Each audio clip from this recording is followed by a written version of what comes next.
Welcome to the Encore Audio Archives YouTube channel. I'm Taper Dave, and this is my channel. I've uploaded hundreds of talks here that I've recorded at meetings in West LA, and I've also recorded conventions starting in 2013. I've got a bunch of those up. And Walt and Mary Murray, the original owners of Encore Audio Archives, started the company in the 80s, and Walt recorded Joe and Charlie's and a bunch of stuff down in Vista, California. My sobriety date is June 20th of 1994.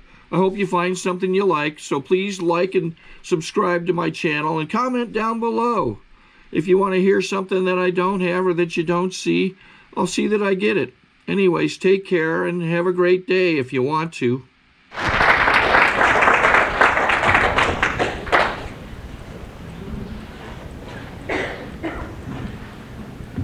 My name is Christopher. I'm an alcoholic. Hi, Christopher. This clock is really loud.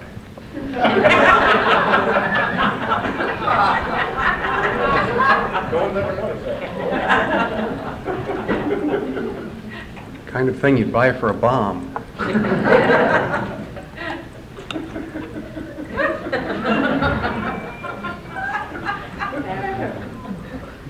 That was the mind I was born with.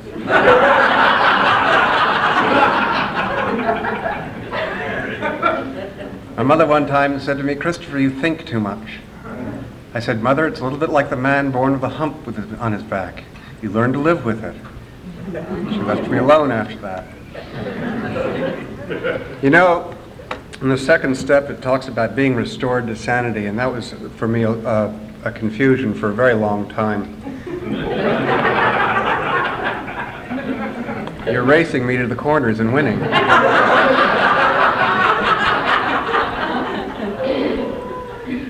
When I was a young lad in single numbers, I used to, before I'd go to sleep at night, I'd look out and check on the roof to see if there was anything there. I'd check behind the curtains, I'd check in the closet, in the drawers, all the usual places a child would search.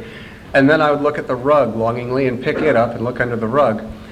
I knew there wasn't anything there. If there was, it would show a lump in the rug, but I had to be sure. I started drinking in single numbers. I watched my parents, and it was clear to be an adult you had to get used to this drinking thing, because everything they did seemed to revolve around it, which is not to say that it's because my parents drank that I'm an alcoholic. It was my first template for social behavior, that and the fact that I spent a great deal of time sitting on a bale of hay talking to the cows. I grew up on a farm, and I would go out into the barn and I'd sit in a bale of hay and tell the cows what was really going on with me. This wasn't as bad as it sounds. Cows are very comforting. They have big brown eyes. In the winter it's warm, and they go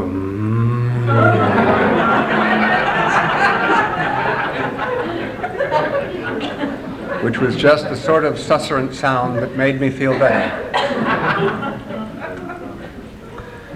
So I started drinking in single numbers and started behaving in other odd ways.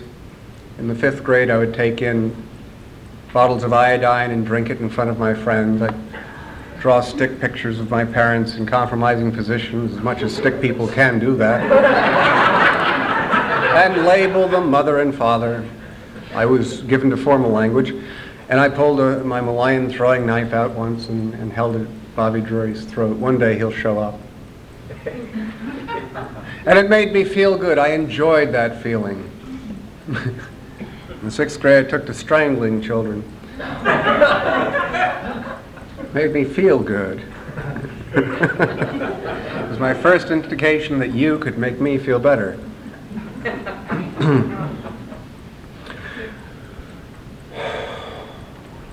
I was sent off to boarding schools.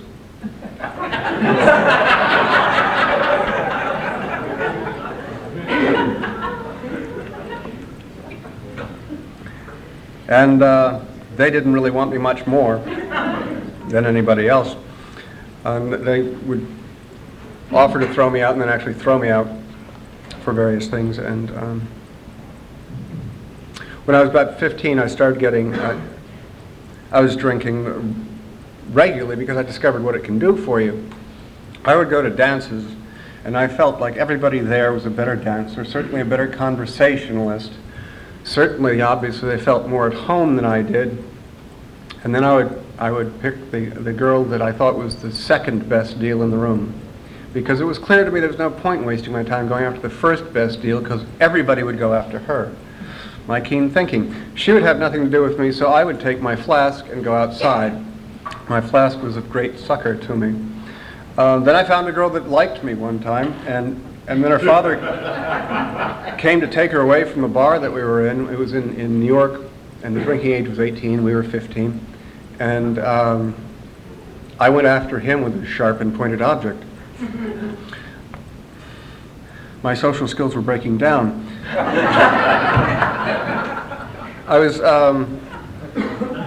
I ultimately wound up in a mental hospital for a little over a year when I was 16. It was very much like another boarding school with some added benefits. One, the people were much more interesting. These were the people I'd been looking for.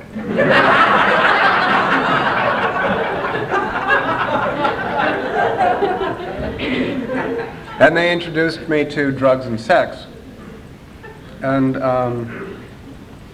those were things I'd been looking for. I got out of there, graduated, I like to think of it. And then my father kicked me out of the house for some reason or other, and I had no idea why that was, and I went to live with my mother in New York City. And there I was drinking half a pint of scotch before I'd get out of bed in the morning. And I was living my fantasy life. Because in my fantasy, my heroes were all people with satisfied self-destructive urges. If you were artistic and dead, you had what I wanted.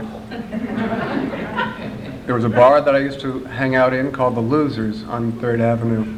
And they had dented hubcaps around the tops of the walls, and Billie Holiday on the jukebox. And I could sit there in the dark with sunglasses on and drink shots. This was my life. This was the life I had longed for. They found me in a snowbank that New Year's Eve, clutching an empty bottle, and shortly thereafter I was sent to live with a minister in Boise, Idaho to dry out. He was a perfectly reasonable person. I had no problem with him at all. I lived out there for 6 months or so, and then I was back in the East Coast.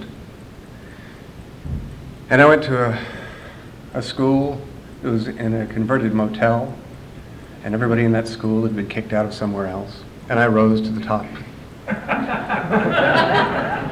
They had me make a speech at graduation.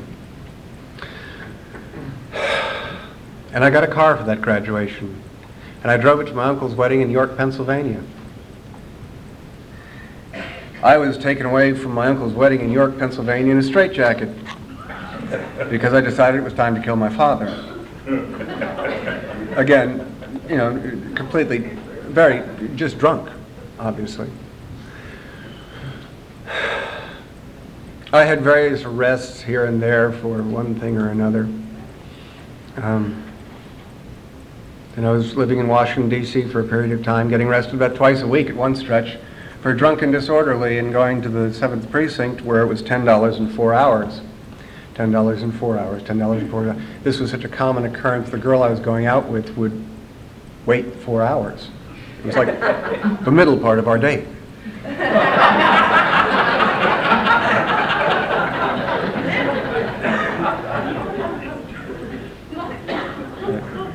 was running around with a friend of mine named Crazy Peter. And he had earned his name, and I thought he was crazy. And years later, I found out at a lunch one time, some of the bar owners were sitting together, all people that I considered to be friends of mine, discussing what they didn't want to have happen, which was Crazy Peter and Cousin Brucey and me, all having a bad night at the same time. Bruce and Peter were crazy. I was flattered to be in the company, but I couldn't quite understand the combination.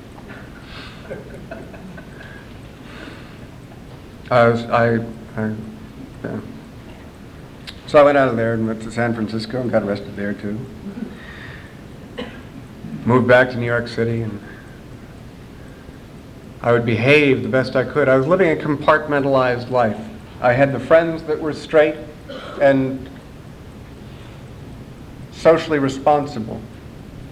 And then I had the people that were sort of artistic that I could play with.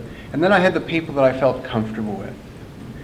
The ones who weren't conscious enough to pay attention to what I was doing wrong. And these people never met one another. I saw to that. There would be no reason for them to. And I always sort of fancied, one day, I suppose at my death, they'll all get together.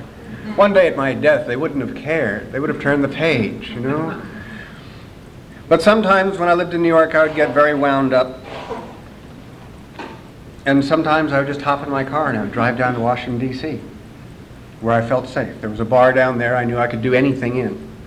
And sometimes I would come back, I'd wake up in New York again and I'd have a ticket for driving on the sidewalk, driving through a stoplight, resisting arrest, not having a driver's license.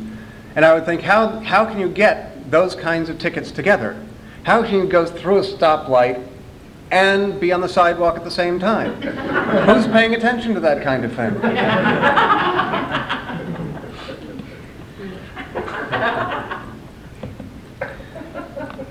I ran across a letter that my brother had been living in Washington, D.C. at the time, and my brother and I were not close, but he'd written me this letter, and in it said, the only way I found out you were in town was that I picked up your TBC to be collected. Check that runs on and on. I picked up your TBC. It was the only way I knew you were in town. I heard you were having a hard time. Wish you the best. And years later when I read that letter, I thought, that was so sweet. That was so nice. Where was I? Well, anyway, I came out here eventually. And, I wrecked 5 cars and 2 motorcycles and would proudly say that I was an excellent driver and mean it because I had never had an accident sober. That to me qualified me as a good risk. I came out here and was living about a mile north of the Trancas Light, and I was waking up every morning into this. When I heard the phrase pitiful and incomprehensible demoralization, I thought, that's good, that just scratches the surface though. This thing, this physical presence that felt like it was pushing down on me, and I'd roll off my bed, which was already on the floor, onto the floor, try to get out from underneath the thing, and then I would exercise at an insane pace because I thought if I could just get my body taught a lesson and painful and clean, and again I could just start all over again fresh, which I would. And I sometimes would try to leave the house so hard without putting my hand into the freezer and pulling out a bottle of vodka. I would have my hand on the doorknob, ready to go out the door. Almost gone! And I couldn't do it. I'd have to go back, and I couldn't leave the house without a mouthful of liquor. And for me, a shot was 3 ounces. 3 ounces would fill my cheeks, and that's all right. Bartenders always underweighted me in that regard. Their idea of a shot was pitiful.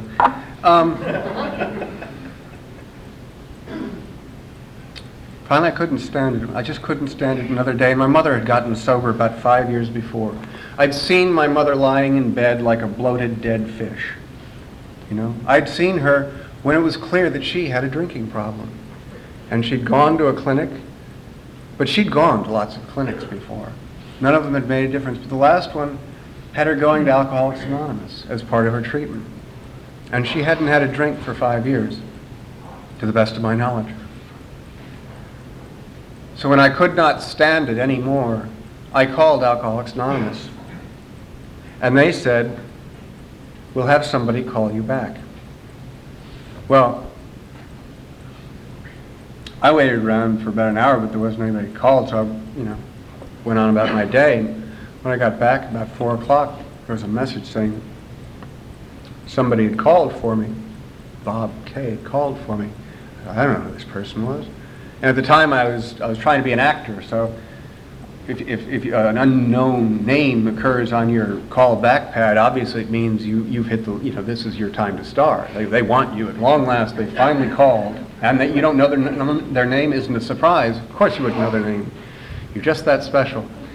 So I called back, and this guy said, hi, I'm Bob so-and-so from Alcoholics Anonymous. I thought, oh, yeah, that wasn't what I was hoping for. And he said, do you want to go to a meeting tonight? And I thought, I might have a date. I said that to him. I might have a date. And when I said that, what was going on in my mind, I remember this so clearly, was that there was nobody in my life. But I was going to be driving down the Pacific Coast Highway, and out from between two cars, there was going to be a blonde-haired girl in a blue jean skirt hitchhiking. And when I told that man, I don't know if I can go to a meeting tonight, I might have a date, I meant that. I meant she was going to be the one. He said, my buddy and I will come by unless you say don't, call and say don't come. And he hung up, and I thought, I have to, now, how did he know how to do that? I've always had an out. I can't not be here. The way I was raised was if you start one of these sorts of things, you have to be there when they show up. It's just how you're raised. You don't start one of these people on one of these endeavors and then aren't there. So I was there, and he and a fellow named Roy was sitting in the front seat. And the whole way to this meeting, the two of them are and I'm sitting back there thinking, they haven't asked me anything. Shouldn't they want to know something about me? Surely I have something to add to this conversation which would take it above the level that they are presently conversing at. But they really didn't care. And they took me to this Monday night candlelight meeting out in Malibu. And people were very nice. They were very nice to me. And they all shared. And one of them asked me if I wanted to say something. And I thought, how thoughtful. And I said, alcohol just gets something in me that nothing else gets. And afterward, some tears came out. And afterwards, they were just even nicer to me. They said, oh, yes, that's true for me, too, And I thought, these people are idiots. They'll go along with anything. But there was something else going on that was also puzzling to me, was they were talking about things that I knew for a fact only I had thought. And they were doing it with such frequency that I was concerned that they had been around the house that I was living in watching me think. And I knew on the one hand that was not possible. That was just simply not possible. And on the other hand, I wondered why they got the time off from work and why they chose me. Because they were talking about feeling greater than and less than simultaneously. I'd never heard anybody talk about that. And that was a sore point for me for most of my life. They said, the good days aren't rewards and the bad days aren't punishments. I was so grateful to hear that. I'd spent my whole life trying to figure out how that worked. If I'm having a good day, what did I do to kind of make this happen so I can guarantee it will happen tomorrow? And if I'm having a bad day, what did I do? Who did I think something evil of? What's going on so that I don't have to have this evil day ever again? I want guarantees in this regard. I forgot to mention when I was 25, I quit drinking for a year on my own. Because as the doctor was putting my hand into a cast, he said to me, suppose last night you killed someone. And I had already gotten in trouble for breaking a glass in somebody's face and not remembering it. So things were beginning to escalate. And that was beginning to look like a real possibility. And then he said, suppose you didn't do it. And that really got me. Because if I didn't do it, and I don't know what I did, I have no defense. I spend the rest of my life, however short that may be, wondering, didn't I? And I was carrying weapons with me as part of my daily regimen. And walking around thinking about using them all the time. I mean, you don't want to be carrying something that you're not thinking about using and that you're not prepared to use, otherwise you wouldn't carry it. So I made an aggressive stance to think about these things.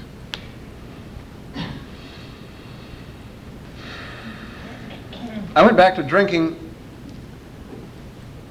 because I couldn't live anymore not drinking.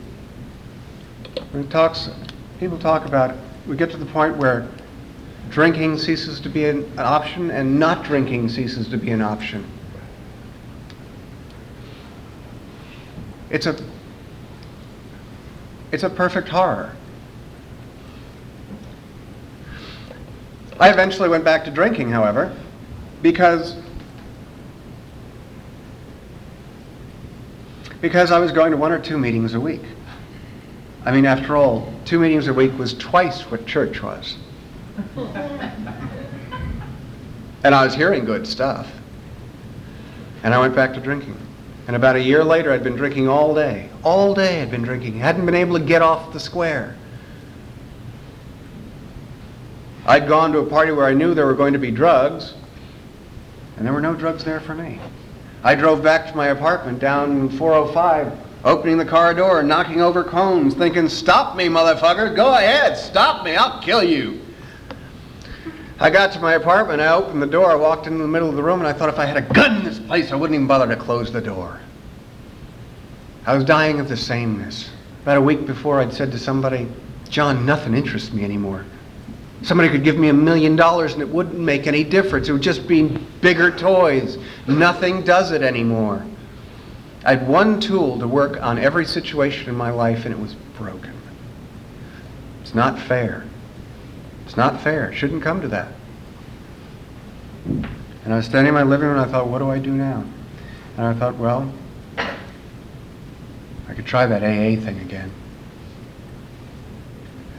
And I picked a meeting, Franklin and Highland, Joe's place, behind his church. And it was dark when I got there. Heavy china cups, ashtrays. Dark. Wonderfully dark. Lower companion dark. And a guy there said, "Do you do anything else?" I said, "Well, you know, there's some drugs, there's some recreational drugs." And he said, "Well, you might as well give it all up now, you'll never know the difference." And I thought, I've tried it every way I know. I've tried it giving it up on my own. I've tried, I've been through therapists. I would go to them until they would prescribe something that was less than what I could get somewhere else.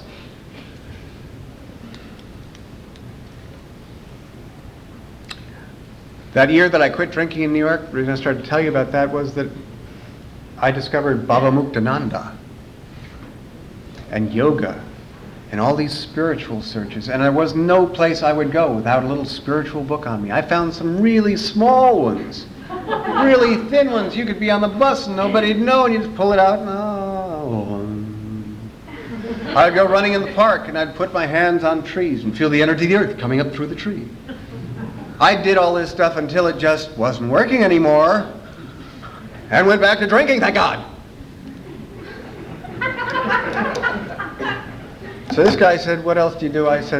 He said, "Well, you might as well give it all up or you'll never know the difference." And that was the first promise in Alcoholics Anonymous for me, was that there was a difference because I was dying of the sameness. I couldn't take it. And he marked some meetings in a meeting directory, and I went to those meetings and I would sit down and I would take notes. People would talk, taking notes. I look around, the rest of you fools weren't taking notes. I guess this wasn't as important to you as it was to me. And then one day somebody nudged me and said, "You know, you don't have to write this down. You're going to hear it over and over again." And I thought, this is the best place on earth. My God, you don't even have to take notes. I hated taking notes.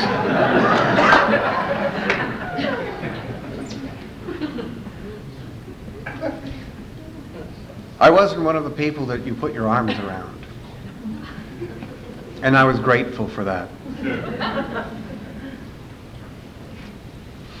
It took me about 6 months before I could go to a meeting unarmed. I liked knives. I had 3 of them strapped on my body all the time. And part of that scenario was that, oops, I have to leave that one in you, but I've got one for you.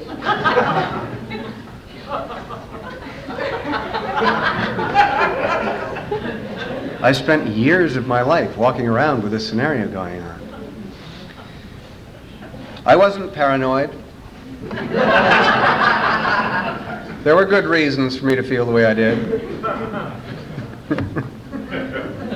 I remember getting dressed to go to that meeting without a knife. I was down to a belt knife. I was getting dressed to go to that meeting. I thought, can I go to that meeting tonight without a knife? And the answer came back, no. But eventually I was able to. Eventually I was able to. It was a frightening, frightening thing for me. I thought this second time back in Alcoholics Anonymous I should do some things different. I thought I should get a sponsor, and I thought I should do a 4th step. I asked a fellow to be my sponsor, and he said, I don't know, which was the most queer, perverted answer I could possibly have imagined. I said, what do you mean? He said, well, you know, I'm 3 years sober, and I haven't sponsored anybody, and now suddenly several people have asked me to sponsor them. I don't know if I can handle it. Why don't you just call me and we'll see how it goes? And I thought, I wish I was one of the earlier ones. Somebody just say yes to.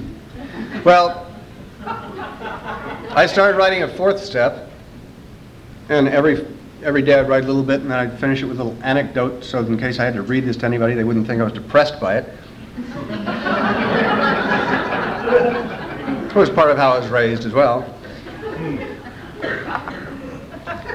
And somewhere in that first 90 days, I was at a meeting, and I say to this guy that's my quasi-sponsor,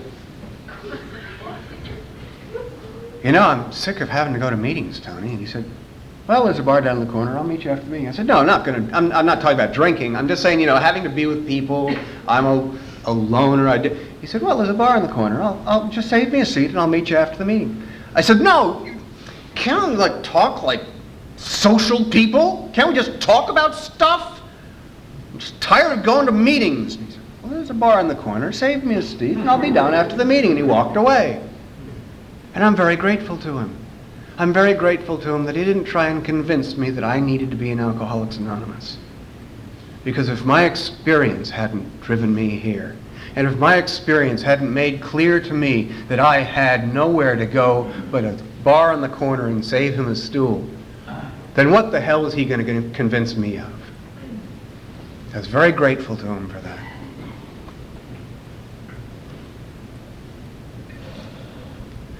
Somehow I lost that first 4th step. It just kind of disappeared. And then I kind of stopped calling that first sponsor because I knew somebody else that he sponsored who was really a basket case, who was calling him all the time, and I certainly didn't want to appear anything like that, nor did I want to take any time away from him because he really needed it. And in about 1.5 years, I was feeling good. And I thought to myself, I'd better write a 4th step now, because if I wait till I'm not feeling good, I may have waited too long. So I started writing an autobiographical 4th step, and it ran to about 38 pages. And then I found somebody to read it to, my second sponsor. And I read it to him, and he said afterwards, why don't you write drama instead of living it? Which to my mind showed the depth and lack of his comprehension of my case. And then people say after reading the 5th step they felt better. I started to feel something, and I went to a movie. Sorry to interrupt your viewing. Taper Dave here. Just wanted to take a second to ask you to like and subscribe to my channel. Let me know if you like what you're listening. I've got some very good talks here, and this one's a great one. Just curious, do you think this is better than Zoom? Tell me what you think.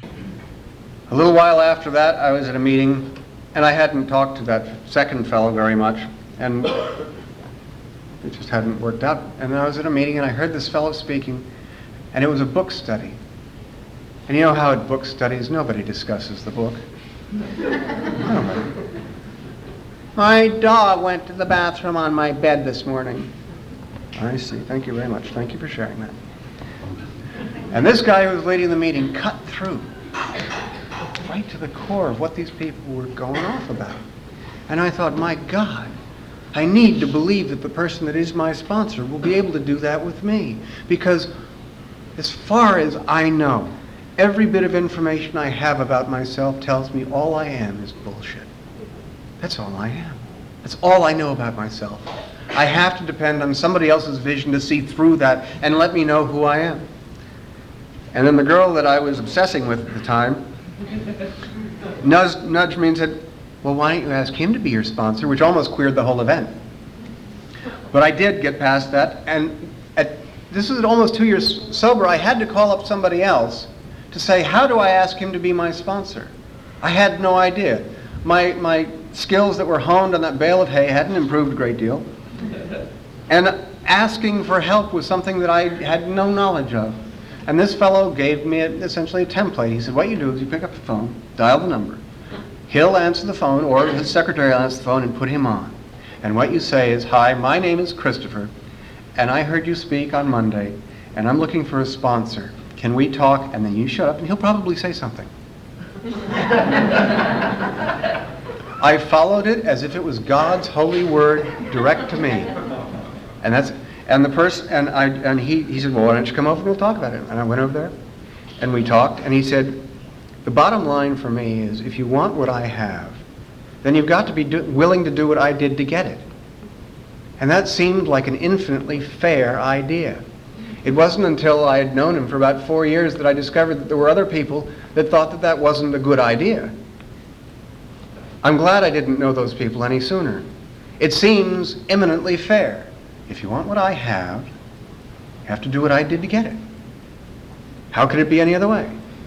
If you don't like what I did to get it, then you don't want what I have. And if you want what I have, how do you expect to get it by doing something differently? This seemed like a very good deal. So I said, well, what do you mean? It was clear to me that there was going to be a kicker in here, that he had done something that no human being could do. The Aegean stables were smelling right. And he said, I want you to get a commitment at a meeting. I want you to go down and get involved in central office. I want you to start giving back.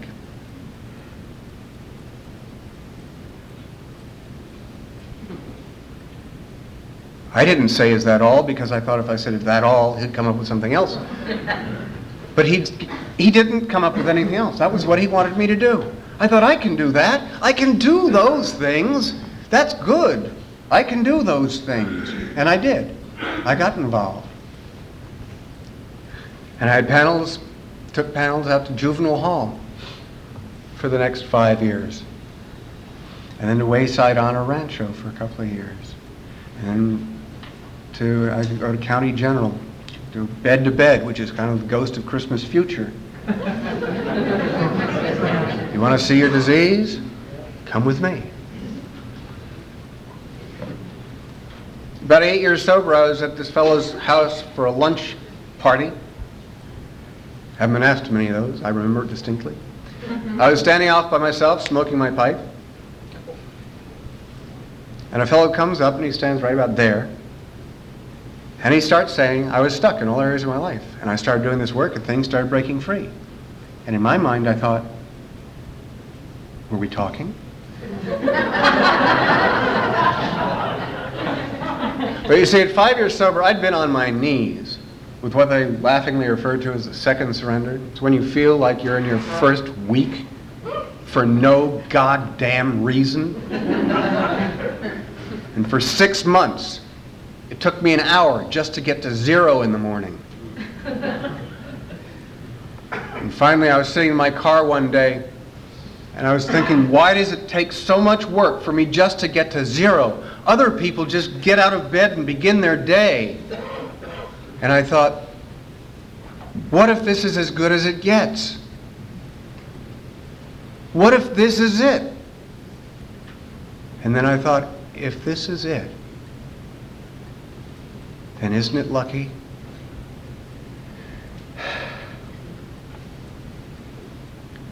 That there is something I can do to get to 0.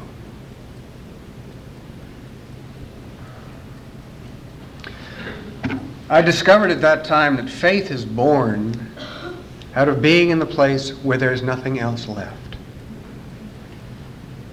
Our faith isn't a pretty faith. It isn't a faith of decision. Oh, I decided to be this, that, or the other thing. We get chased into any relationship with God because every relationship with earth doesn't work. There was a man that I knew named Richard the Poet.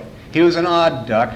He was afraid of being touched sometimes, but he would tell you straight up, "Don't touch me today." And I loved him for that. I knew what that felt like, and I loved him for saying that. And Richard, one day I looked at him and I said, "Richard, if I was a painter, I would love to paint your face as a face of a saint." And he looked at me and in his gruff manner said, "You don't understand. Saints aren't saints because they want to be. Saints are saints because there's nothing else that works."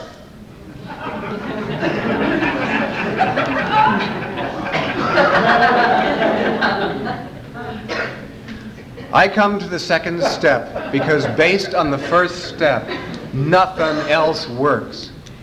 I become hopeful that there is something that can restore me to sanity, whatever that may be. And I don't care. They tell me I won't probably find that out till the 12th step. And that's okay, because I'm not betting on any God that I know. I'm not betting on your God. I'm not betting on anything except what I don't have. I'm betting on what I'm not, because I know what I am, and I know if I go to that trough one more time, I am dead. I go to the second step not because I am happy, joyous, and free. I go to the second step because I have nothing left. And because I come to that understanding, I go to the third step, and I become willing to turn my life and will over to the care of this thing, though I don't know what it is, because simply put, if I put it on the care of me, which is the only other thing that I know, I'm cooked, I'm dead, I'm finished. And I go into the fourth step, hoping that this thing will carry me through, this, whatever this is that I've put my faith and will in. And then I go to the fourth step, and I go through the first three columns. Who it was, what they did, and how it affects me. And if I stop there, I have the shorthand therapy of America. Who it was, what they did, and how I felt about it. And come back Tuesday, and we'll discuss who it was, what they did, and how you feel about it. I'm not saying therapy doesn't work. I haven't seen it work, but I'm sure there are people that can point you in a direction, but if therapists are being honest and helpful, all they can do is they can point you towards a power greater than themselves as well. And one that you find for yourself, because that's what we do in the fourth step. We clear away who it was, what they did, and how we felt about it. We discover that knowing these things do nothing for us except cause us to write the same inventory every year for the next 500 years. If we turn the page, we discover there's a fourth column. What's my part in it? Oh, la. The great reward of this is that if there's something that I have done to contribute to this state of affairs, then there's something I can do to preclude this happening again. If there's nothing I have done, and it's truly all them, I'm cooked, because them are going to keep doing what they do. Day in, day out, that's what they're paid to do. So if I can find out where I'm selfish, self-centered, dishonest, or frightened, I'm doing several things. I'm discovering what it is about me, and I'm beginning to see, based on an idea that I later developed about a concept of God, which is based in the Big Bang Theory, and I will burden you with it right now. The Big Bang Theory, stuff explodes out. Goes far enough to get cool enough to coalesce into little particles, subatomic particles. They find each other, they create atoms. The atoms get together, they create stars. Stars explode and create the heavier atoms, the carbon atoms, the iron atoms, everything that we are, everything that we see, everything right here, right now. Everything that is, that we see, all of these atoms were created in the beginning. They didn't add a half a cup of milk halfway through the development of the universe.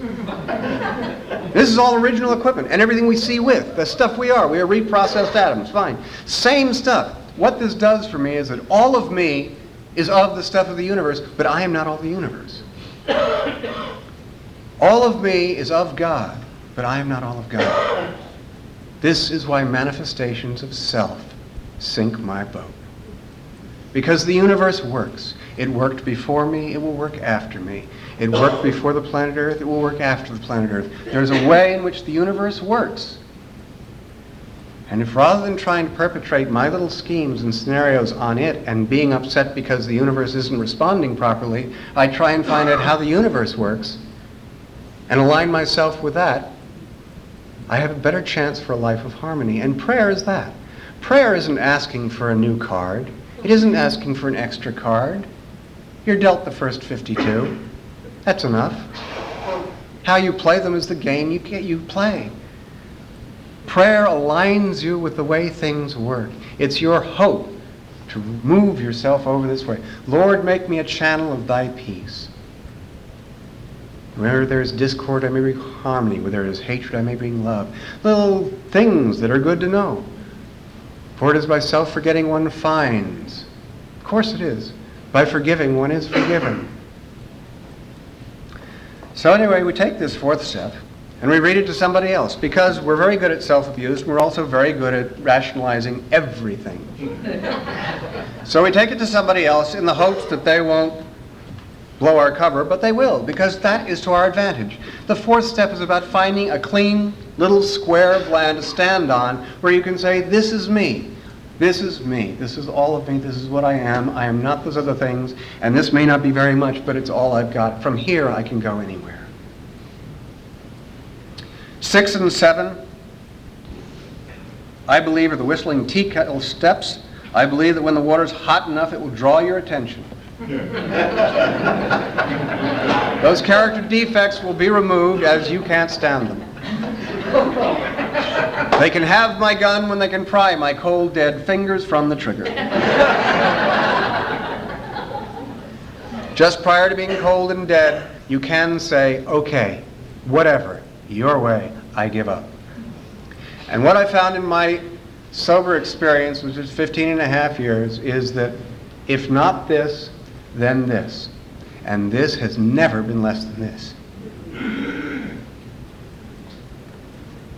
8 is more of clearing away. 8 and 9 just clearing away. 10, 11, and 12 are keeping that place clean. Improving our conscious contact with God. It is my opinion that we do not need to improve our conscious contact with Prozac. Having turned our life and will over to the care of God, there's no point in going to a second-class citizen. My sobriety has not always been happy, joyous, and free, but there's always been the promise of being happy, joyous, and free, because there.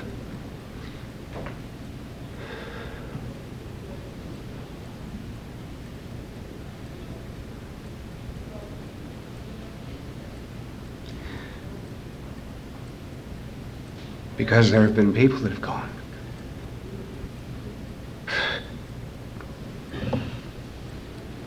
Before me, with more time, I'd say, it's okay to hear.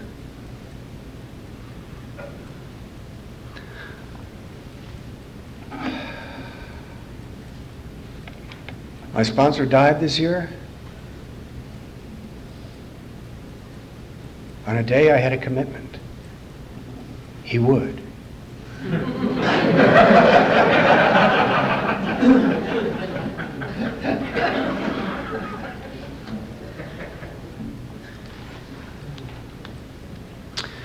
It's what I found that works.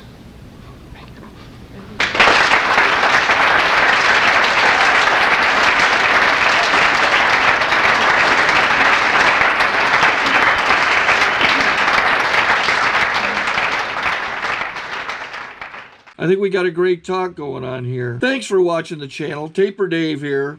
Just curious, do you think this is better than Zoom? Okay, this is how I prepare my drone for launching. I like to do it inside the cab of my truck so I'm not standing outside in the weather.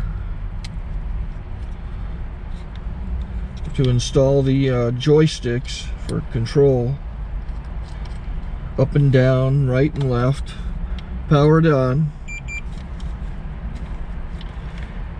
I have an Android phone that I use to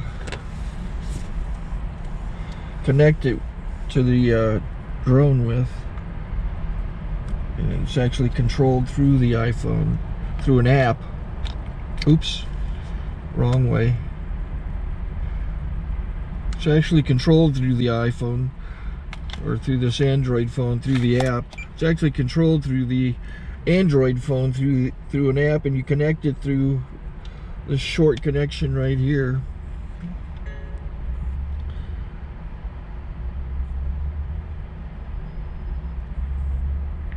Remote control connected. Remote control's connected. So I pull out the drone. I have to extend the legs. Long legs extended first, then the short legs. Remove the gimbal protector. Set that aside, then power it on one short burst and one long burst. I lay it down.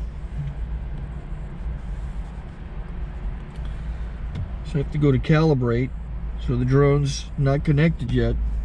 It shows you here as this drone gets disconnected, even though the remote's powered on. So the drone has to establish it's connected. So I go into the app to calibration mode. First I'll calibrate the remote controller. Start calibration. Out, in, oop, out, in, up, down, and then this little wheel is to control the gimbal. So it's calibrated. Go to gimbal calibration, start calibration, and then it calibrates the gimbal. I don't know if that shows up. The gimbal's moving all over the place. Changes, you can see it on the video.